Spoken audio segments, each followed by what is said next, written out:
prescribed and in the Nevada State Athletic Commission to ensure that the right fighter wins. We train, we work hard, and it's just out of respect to everybody that I come up here on behalf of the commission. We appreciate it. So I have a question about Alistair Overeem, because Dana White said that he was sick and in and out of the hospital. Did either you or your medical team have to clear him? Did you know that he was sick leading up to the fight?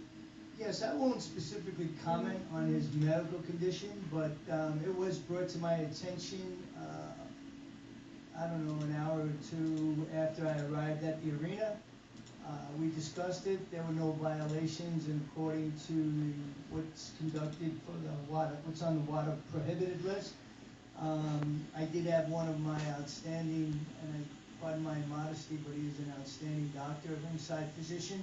He did go ahead and consult with the fighter, and he was fit and ready to go, which was evident by his performance tonight.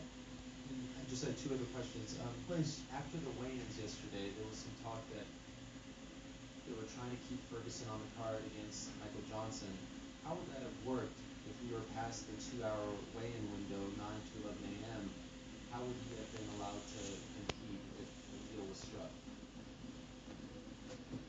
Well, first of all, we like to have all the medicals in just 48 hours before the fight, before the event. However, if that doesn't work out because somebody has some challenges, we work with the promoter to try and accommodate them. I can tell you on a small, I'm digressing a little bit. I am answering the question. On a boxing show with a much smaller promoter, we even let a guy weigh in to get him on the card so he could fight, and then we had him go see a neurologist with his images and to make sure we could clear him.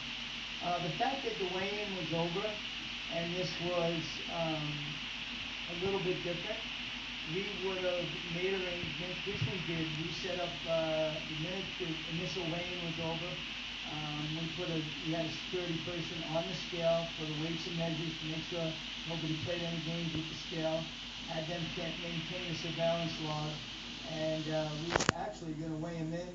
But however, the UFC wanted to actually, if that fight came to fruition, if he would have been in the ceremonial weigh-in, then I either would have weighed him after that with inspectors and would have invited the press, so there was full transparency there, or we would have weighed him in before the ceremonial weigh-in.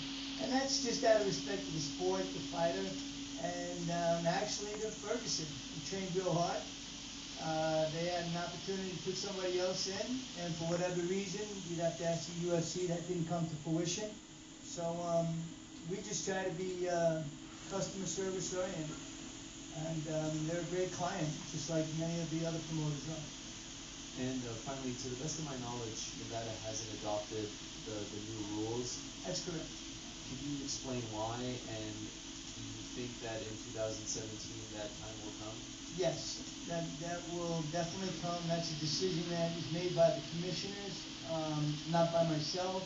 I have the information to give to them, and it's really based on, the long story short, how the state works. So once the new fiscal year starts, July 1st of 2018, we will have it'll take place in a commission meeting, and those new rules will be provided to the commissioners for them to rule in favor of them or not, or in part of them or not, to include a down fighter.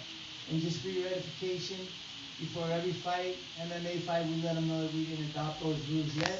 And in the pre-fight instructions given by the referees, the fighters are aware of that. Bob, just one quick note for clarification. Just kind of read between the lines a little bit. I mean, when you say that, one strike, one punch or kick could be the difference in a round, and that a top judge should be able to determine the winner. I don't want to put words in your mouth, but would you say it's your position that you kind of recommend against the judge issuing a 10-10 round? Not at all. And that's a fair question. I'm glad you asked me. No. These judges, just like in the boxing events, you got to score around the way you see it. I don't put any pressure or stress on them. It's totally incumbent upon them. I have something that I use. It's called Pot Index for those of you that are familiar with it, and it actually tracks the officials, who's in the majority, who's in the minority, the difficult rounds, the easy rounds. There's some flaws to the system, but if you're familiar with those flaws, then it is one form of measurement as to who your better judges are and who have proven themselves under, a lot of pressure.